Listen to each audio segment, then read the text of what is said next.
Hello. How are you? Aloha. I'm good.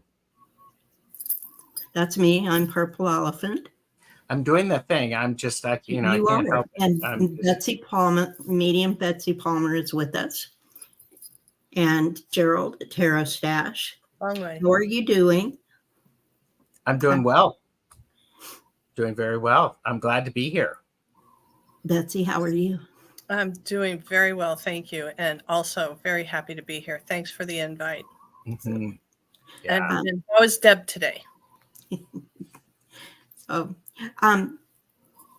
these two lovely people were available. I contacted them and asked them would they be interested in coming on and doing a little something with me, and they said yes. So here we are. We have a few people joining us. Leah is here. Hi, Leah. Jane the Seeker. Let me see, Leah. There's Jane. CJ is here. Oh, Someone named TarotStache. oh goodness.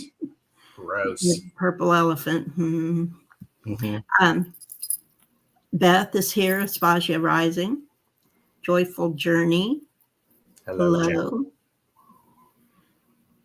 Saint D is with us. Amanda Carroll. Hi, Amanda. Hello. So, hello, everyone. Welcome.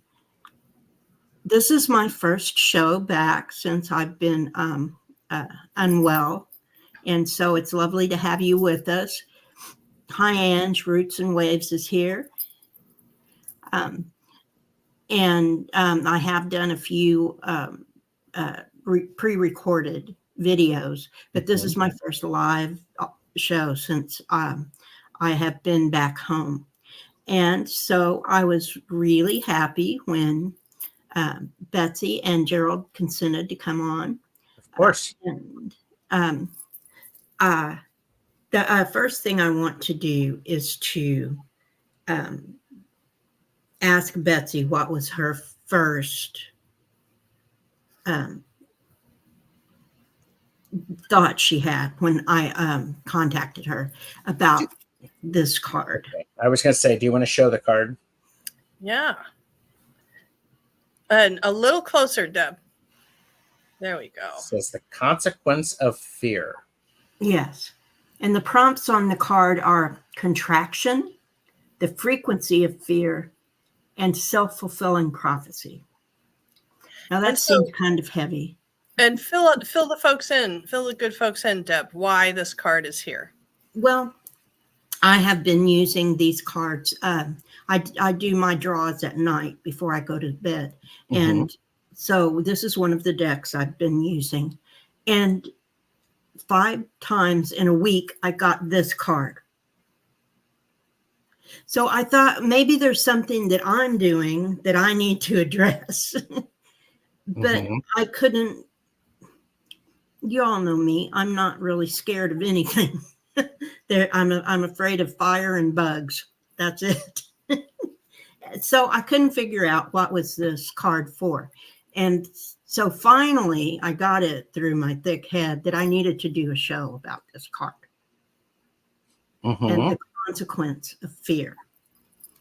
Now, at first, you might think that that's kind of a downer subject, kind of heavy. But Betsy's first thought about it was not. Yeah, as soon as Deb contacted me and we made our exchanges, and my guides reminded me that fear is the most basic experience we can have because we want to stay alive. Be kind to yourself. And a basic experience, and one of using one of having I've lost my thought. Well, fear is a very primal thing. It happens. All of us experience some level of fear. It is how we are constructed as human beings. Yes, we are. So, so it's not a It downer is subject. reality. We all feel it. Sometimes it helps us. Sometimes it hurts us. That's absolutely right, Beth. Well said, Beth. Well said. Thank you. Thank you, Silver. Yeah. So go ahead. No, I was just umming. So I think it's a really important thing to, we have evolved as humans, but our primal things have not evolved as one might expect. We can think things differently, but at our core, those root chakra and the sacral chakra things, those really are key and important to keeping us safe and alive. Yeah. And oh, look who wants to help. He does. You know who's here. Yes. So I'll be back. Sorry, guys.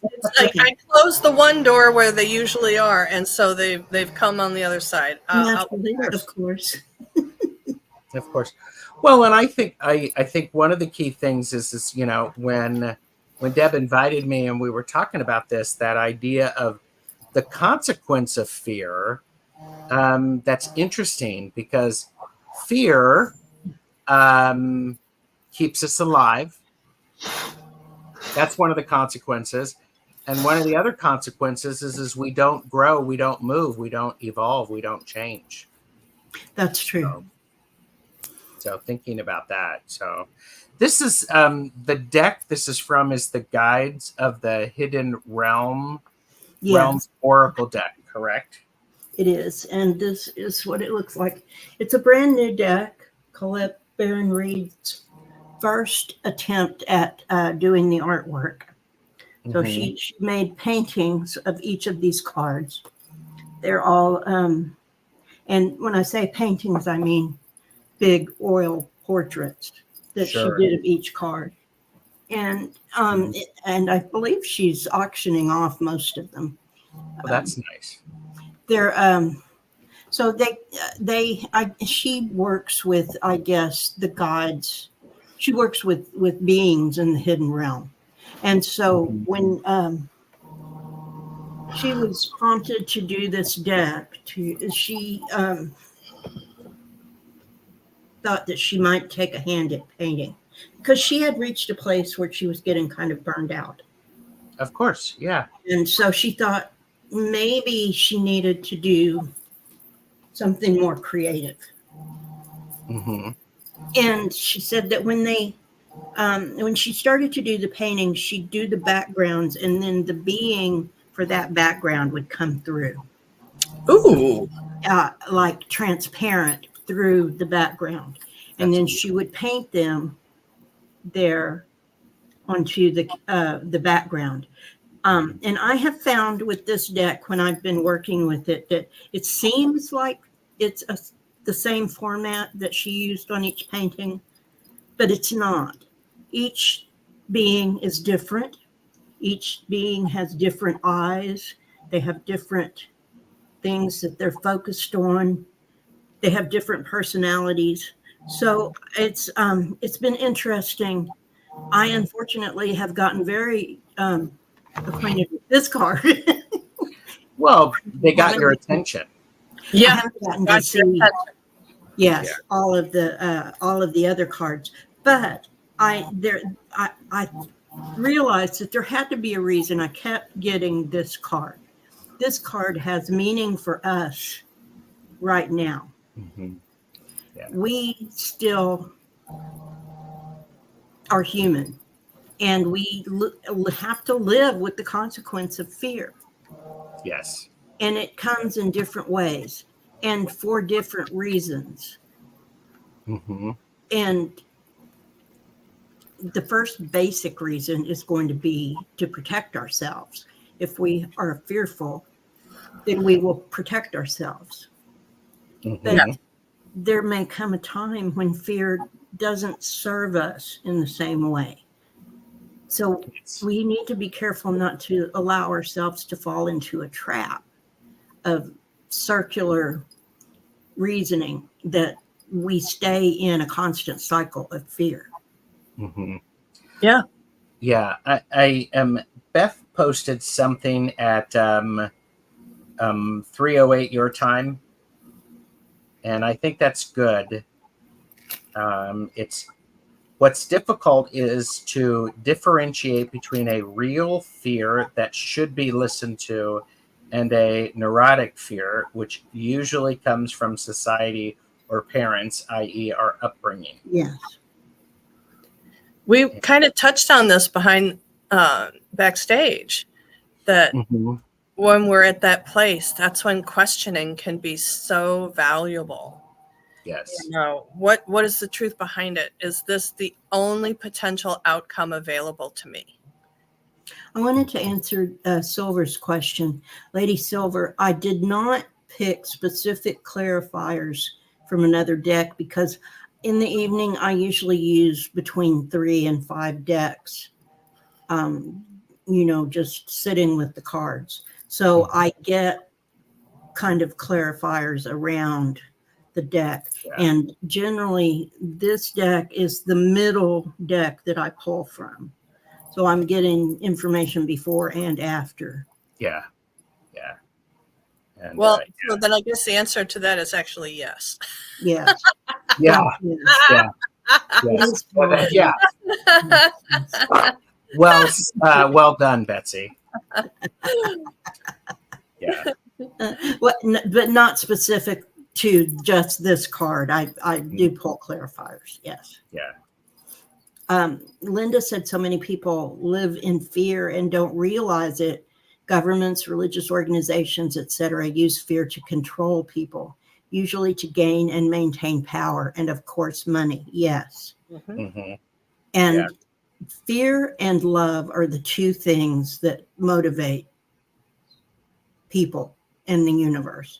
So we definitely want to try to balance fear with love. Mm-hmm. It's easy to control people through fear. Yep. If you make someone afraid, then you can tell them what to do, because they are looking for someone to tell them how to get away from what they're afraid of. Yeah. Yeah. And, I want to just quick touch. Amanda Carroll posted an interesting statement. Is fear a part of our dualistic system? And this was something I have written down on my paper, that, Earth is the realm of duality. Mm-hmm. I'm pulling something from a video I've been obsessed with watching lately with a woman. And her take on it is that, just like a steel drum needs to be hammered to produce the sound. Mm. And just like the steel drum, we are here to be hammered to make beautiful music. Yeah. And to remember that that's a part of the game. Mm-hmm. It is. And it's a part of the refinement, that we're always in a process of refining ourselves. Yeah. We and the universe refine ourselves and not others. Others don't refine us. We refine us. Yeah. Jonathan said that it's what we do in response to the fear that's important. How many times have you heard that phrase, lean into the fear to find your destiny? And that's absolutely true as well. Yeah. Stalker cards are reoccurring messages that will continue to appear until we listen and act upon its guidance. Absolutely. Have you gotten this card since you've scheduled this live? No. One taken, Ange. Yep, that's exactly right. That's so true. Yeah. And it was good timing for me too, because I've been looking at this stuff too. So I really appreciate the I opportunity. think a lot of us have, especially in the past couple of weeks, with the uncertainty about so much that's been going on in the world. Mm-hmm. And another thing I have jotted down in my notes is about perception. We we have beliefs and perceptions, and we wake up in the morning and we go out into the world to have those beliefs and perceptions supported so we can find some comfort and some stability. Nobody walks out into the world thinking, all right, just blow it apart. Everything I believe in, just blow it apart. So our perceptions and our beliefs about what is true for us will be reflected back to us every day. It's just, we're trying to find comfort. We're trying to find some level of stability. So we want to have the world reflect back to us the things that we hold for truth for us. Yeah. Well, and that being said, I agree with you, Betsy. There, I am not one of those people that says, well, let's just start all over. Let's just rip everything up and explode it. I'm not a fan of the tower moment. And so, because I don't like change, and fear is one of those things, that creates anxiety, whether or not I lean into it or if I recognize it. Yeah. Oh, that's good.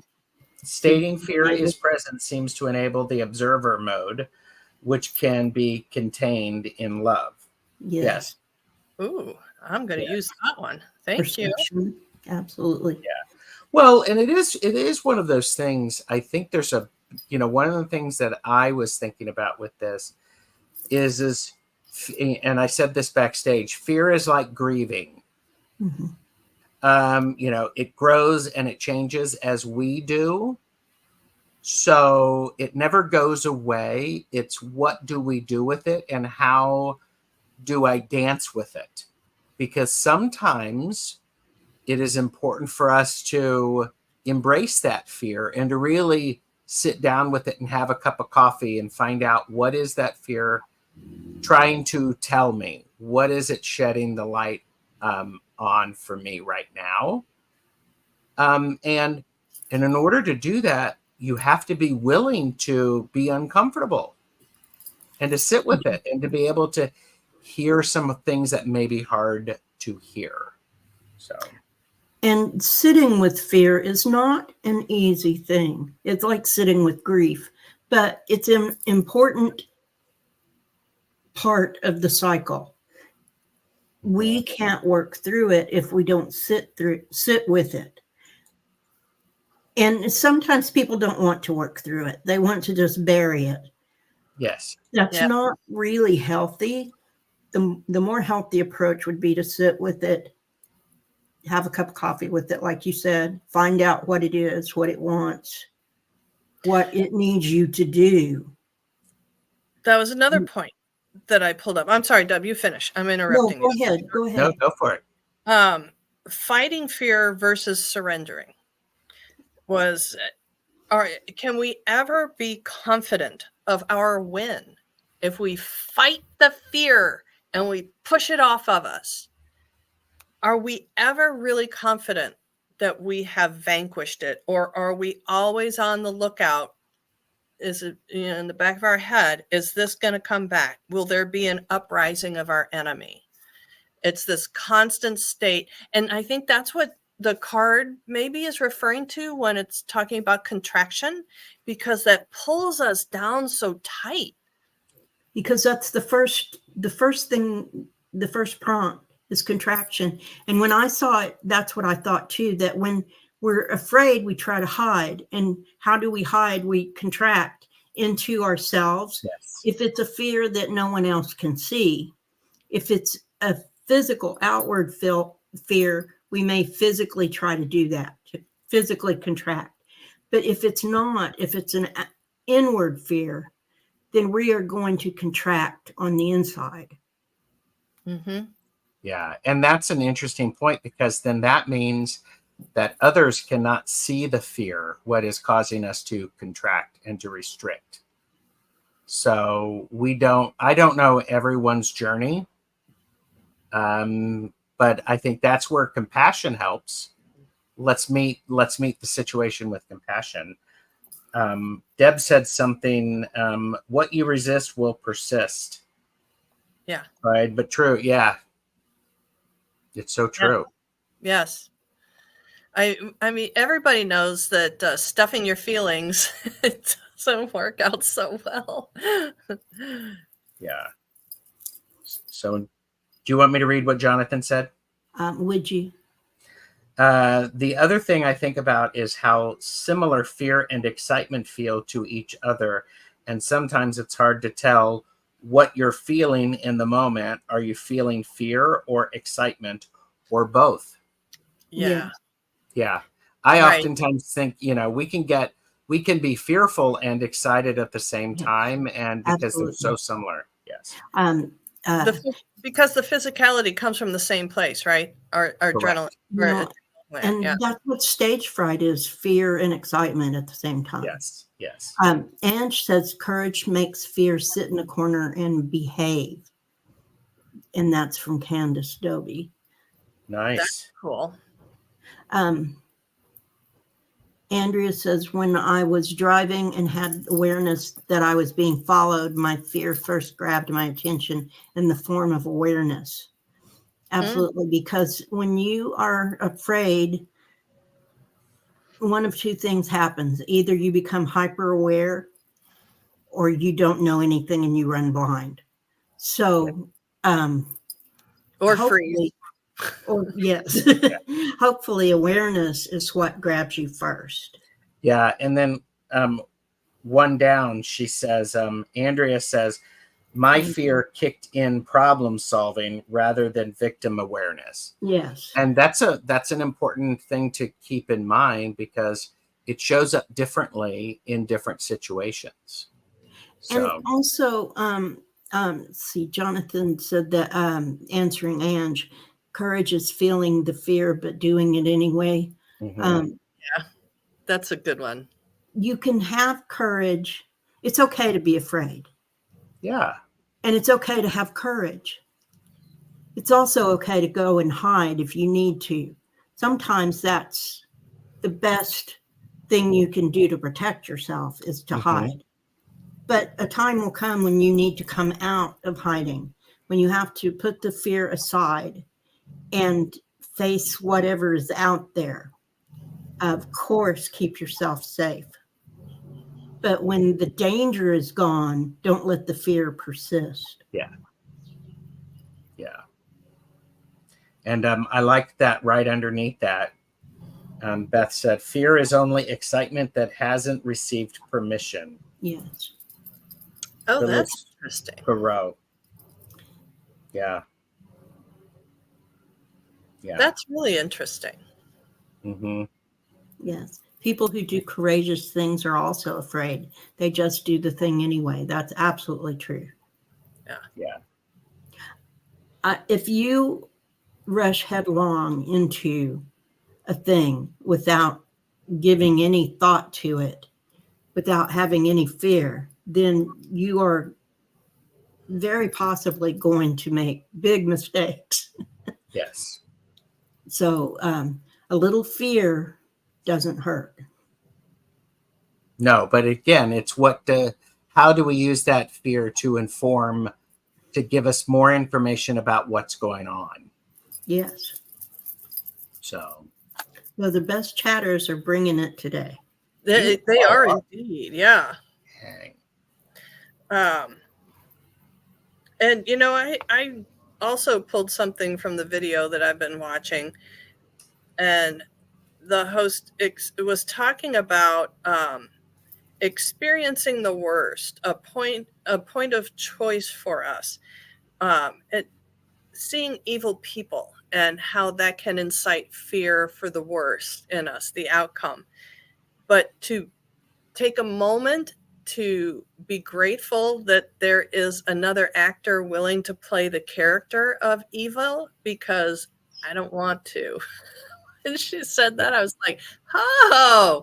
So the whole thing about especially like in our social climate right now, there's a lot of fear going on in media.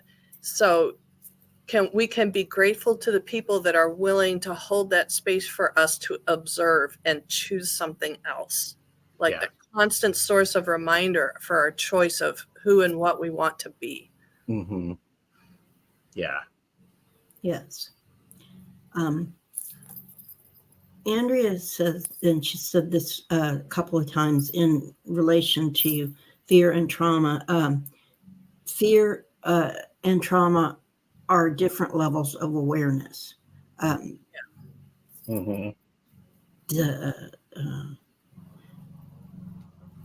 Beth said that whenever she impulsively did something courageous, like stand up to a teacher, she got in trouble.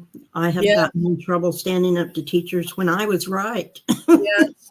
Yep. Yeah. So that's hard too, knowing that you may incur some wrath, even if you're right or because you're right, and still doing the thing is, I think, an excellent example of standing up to the fear. And so then that's conditioning us to allow fear of outcome to take precedence over fairness sometimes, right? We're conditioned to accept that position of powerlessness and the outcome being outside of our ability. Yes. So yeah, so again, it's the steel drum being hammered, right? It is. It is. So, and what the example Beth has is that she was standing up for someone who couldn't stand up for himself. That when you stand up for a person that doesn't have the ability because of whatever reason, and in this case, embarrassment, fear. When you're a child, embarrassment is the worst thing in the world. Oh yeah. Yeah. Well, and standing up to the teacher that made it worse for this child, that is an important thing when you're doing it to help bolster someone else. And exactly what you said, Betsy, that it's you are overcoming that conditioning where they want us to be afraid, so we'll sit down and not say anything. Yeah. So we'll be malleable. Yes. Yes. Oh yeah. Oh yeah. Hey, Hypnocity. So And Sutafi is here as well. Anger and hatred are cousins of fear. fear isolates and can shame. I am rarely angry, but if I am, I can generate change. So, It is an inelegant way to create, and it's maybe not the preferred way, but it does get people going, especially if it's in the name of something righteous. So, righteous indignation will get you a long way. And change through outrage, right? We have a pretty strong history of that, like the suffragettes and civil rights movement, and change through outrage. There's a time and place, but I think it's not having it fear-based is where we gain momentum, right? I think so. Yeah, this is interesting. Fear usually is the underlying motivation for both anger and hatred. What you fear, you often hate. What you hate causes you anger. Yes. Absolutely. Love and fear, right? Isn't that the bumper sticker psychology is we're stripped down to really only two things, love or fear. Yeah. Yes. Love and fear are the things that make the world go around. I think that this example of fear, that the underlying motivation is both anger and if I catch there it is, anger and hatred, is being used to try to control people. It's always been used to try to control people, but at this point in our history, it's being used very Yeah. in a very, it's not even insidious anymore. It's just out in the open. Yeah. They're so brazen with it that Yeah. it's easy to identify. So, yes, I agree. Two basic emotions, love and fear. So the anger and the hatred absolutely come out of fear. Spirit sometimes has themes. That is true on certain days, because Andrea has made a video just about this very same thing today. I think that that's absolutely true, that there are themes. So What were you I going to say? have something, yeah, and my team is kind of nudging at me here. When Deb first pitched this to me, I thought, well, Deb is the one who I go to when I need to be reminded of what grace in action is, right? The updates that we've had all along with your healthcare journey. How many times have I posted in the chat, A Deb, bring dozen at least. it again? So in my mind, I was thinking, I'm not able to understand Deb living in a space of fear. And so as with the conversation was going, I was getting this nudge like, okay, so obviously your team told you it was time to have this conversation. And what they want to ask is, what does it feel like? Has this situation with the public thing, chaos going on, fear inciting rhetoric, that's one thing that we can all compartmentalize and cope with on a certain level. And then you have your own personal journey going on simultaneously. So since you are the master of grace, how is this working out for you internally? What Well, is, they want to hear this from you. the first thing that I thought of is that what's going on in the world does affect me, but not to a point where it kind of takes a backseat, because I'm busy taking care of something else. Yeah. And worrying about getting to appointments, and did I do everything I was supposed to do today, and how am I going to make myself feel better tomorrow? I honestly don't have a whole lot of room in my on my plate for fear, and I don't humor it. I don't see a need for very much of it. Now, I do have some fears. What I'm going through now is not one of them. And so I was, when I first heard about what's going on right now politically, Saint D told me. she she texted me, and then after she texted me, then she called me and told me what was going on, and I didn't believe it. I didn't, it's almost like I didn't have time for it. So I did very quickly look everything up, and lo and behold, it was true, and I wasn't very happy about it. I wasn't afraid, though, because this is something that happened maybe a year ago. At least one reader, and I think probably several more. Hi, Linda. Linda Kelser is here. And said, next summer, something's going to happen that we're all going to be standing around with our jaws open, even the readers. And so I heard that a couple of times over the past year, that something was really going to happen that even the readers are not going to see coming. And that was it. But that meant that it was okay, because it was supposed to be that way. Yeah. So I guess the way that I had like momentary fear. I had, and then I had the negative emotions that go along with it. My heart was broken.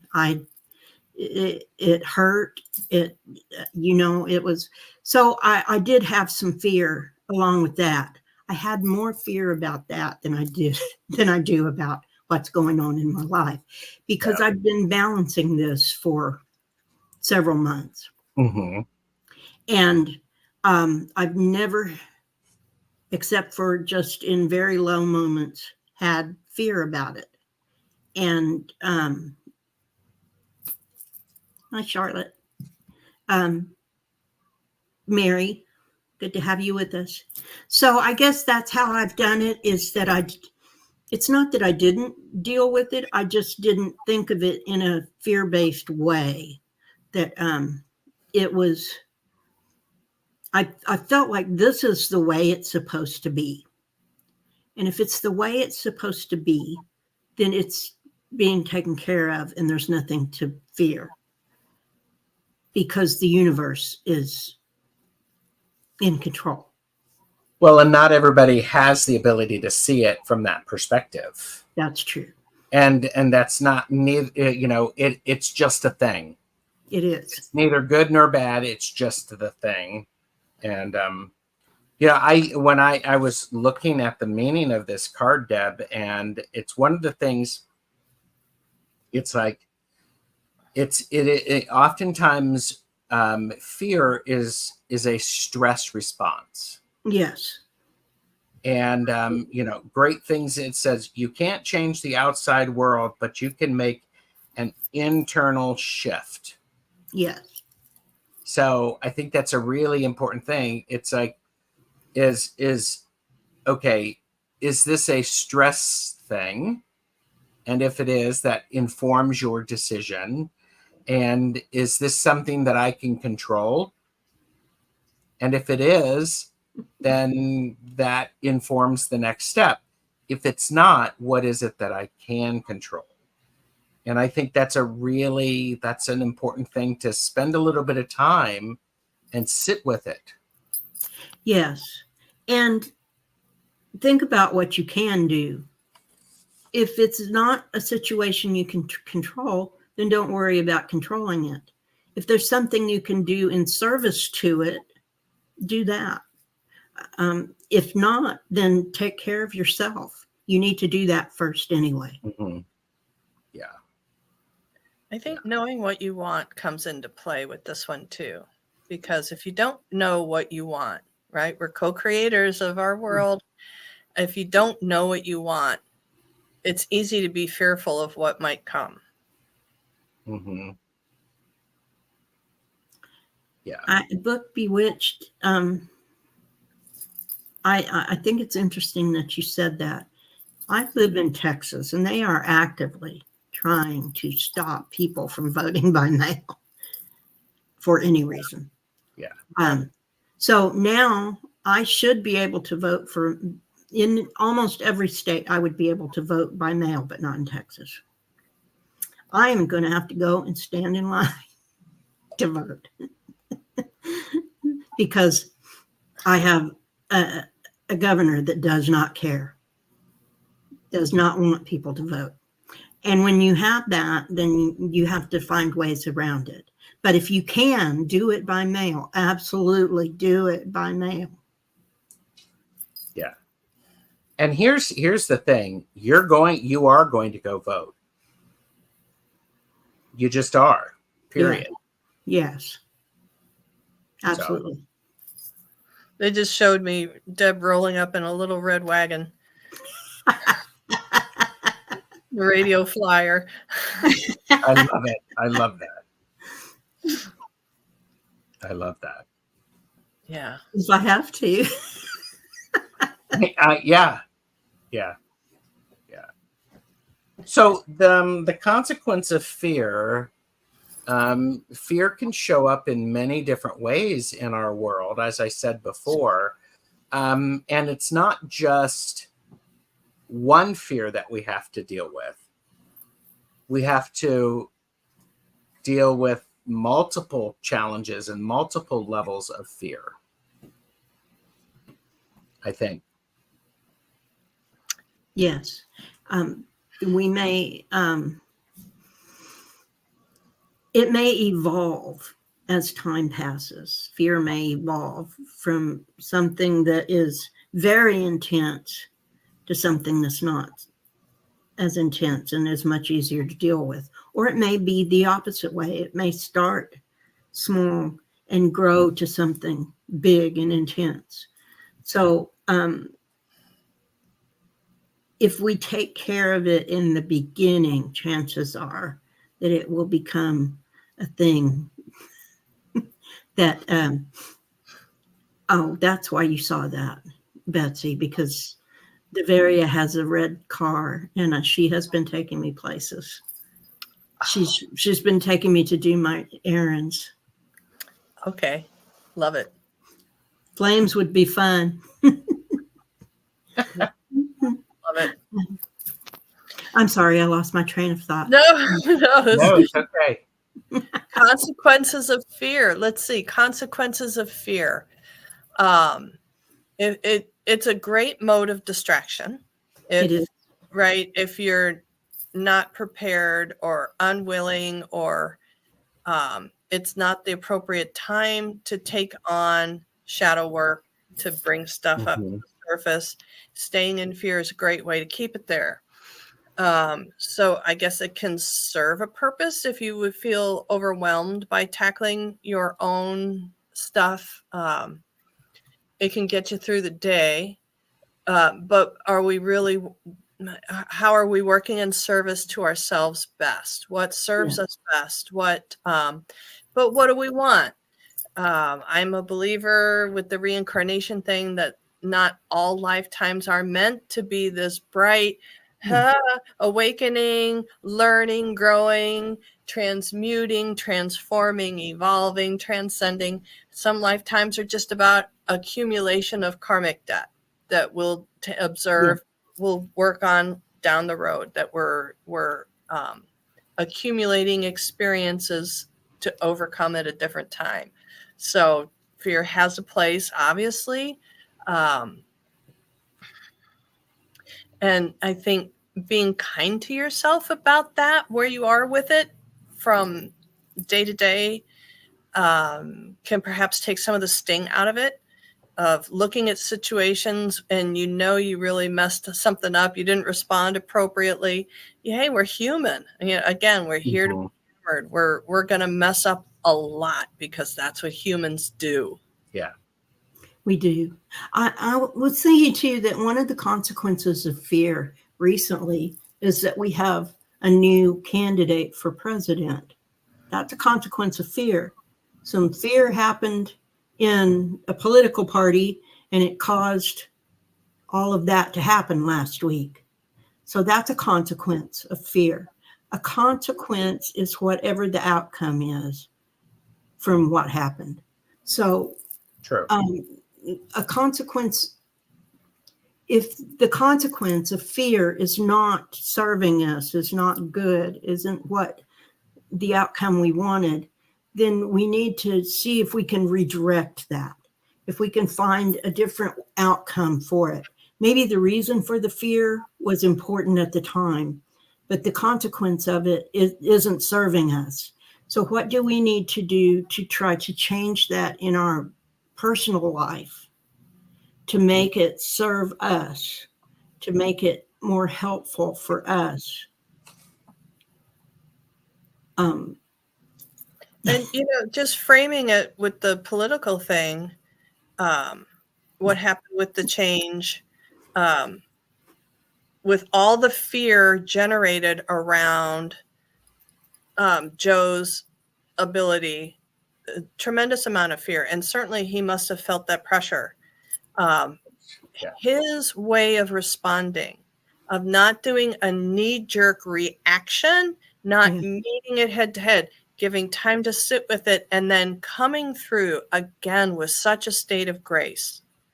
This is my gift to a cause that I hold dear, is by me stepping aside to give others a voice. And now, actually, he didn't have to, because he earned that second term. Right. And now what it has produced is, face it, this is historic. Either way this goes, Either way it goes, this is a historic marker for our society. Either way it goes, it will be very telling which direction the critical mass, the collective consciousness, which direction it leans. It's going to be remarkable no matter what. Yes. And if some of the readers are to be believed, it has pushed the time forward about 8 years. So yeah, let's embrace it. We've been given this gift. Let's embrace it. Yeah. When the fear brings a gift, embrace it. Yes. Well, and I think, in looking at the card, the consequence of fear, I think there is an important thing is the power is in our attention. Where are we putting our attention? Yes. And how do we do that? So I think this is a moment when okay, we got to check ourselves. Is this real? Where do I need my attention to be placed on? And then follow it through. And, as many people are watching this video, that's as many different ways to figure out where you want to put your attention and embodying that. But, first of all, but you do have to understand that what we are experiencing is fear. Yes. Its core. If we can do that,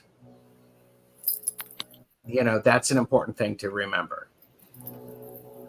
Oh, and Thomas Terrier, I've worried and fretted over many things that have never come to pass. Yes. Well said, Thomas. And hi, Thomas. Glad to have you with us.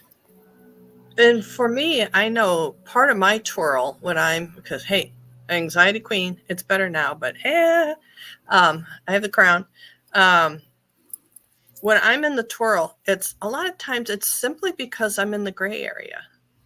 Yes. Question and the answer are not quite there yet. So I'm in the gray area. And, that is a wonderful space to gain some mastery of, is the in-between space. It's if the outcome is out of your control, can I be comfortable in the waiting? Mm-hmm. Ugh, gross. Who likes to wait? I don't. None of us like it. Well, sometimes there can be some pretty delicious moments in the waiting. There really can. That's one reason I took to Buddhism. It really addresses the futility of worry. It does. There is no good that comes from worry. I ask myself a lot, what is the evidence? Because I have the worry, which is the made up, it's out there, nebulous something. But what is the evidence? What's the historical evidence? Mm-hmm. Right? That people like to joke all the time, face it, you have a 100% success rate in surviving the day so far. And with that tongue-in-cheek statement, I know it can be very flippant. I don't mean it to be, but the truth is, I survived yesterday and I'm here today. I've survived up till midday so far. My guides very often say something flippant like that to me. Did you die? No. Well, there you go. And it doesn't make me feel any better. No. But I know that that it was okay. It worked out for the best. It worked out in the way it was supposed to. So, and sometimes the consequence of fear is to learn the lesson.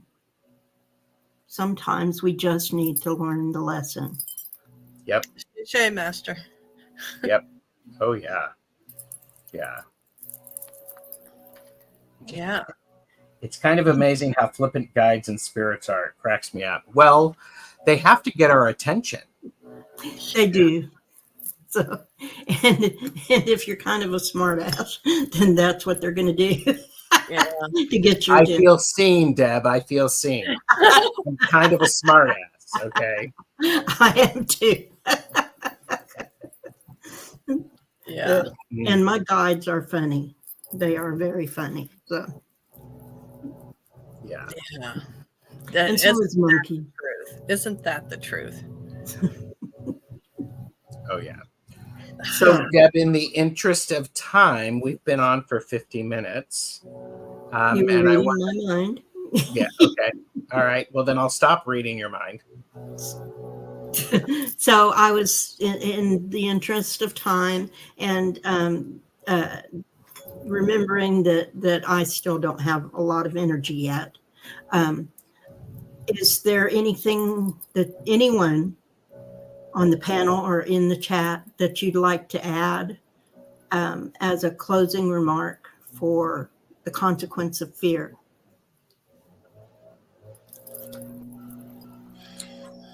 Fear is neither good nor bad. It just is. It is. Recognize that. Stop putting a value on fear. It is what it is. So it's what we give it, what power we give it, that we need to honor. And so what has outlasted its usefulness. So Look at Beth's comment. She wanted to add that monkey is everything in all caps. mhm. He kind of thinks he is. He thinks he is everything. Petting a dog can really calm down your parasympathetic system. Yes. And I'm really glad that I was able to say that. Yeah. Book Bewitched has said that smartassery is one of my superpowers. So she might be my superhero. What about you, Betsy? Yes. Fear for me was probably the driving force in my life, probably for the first 50 years.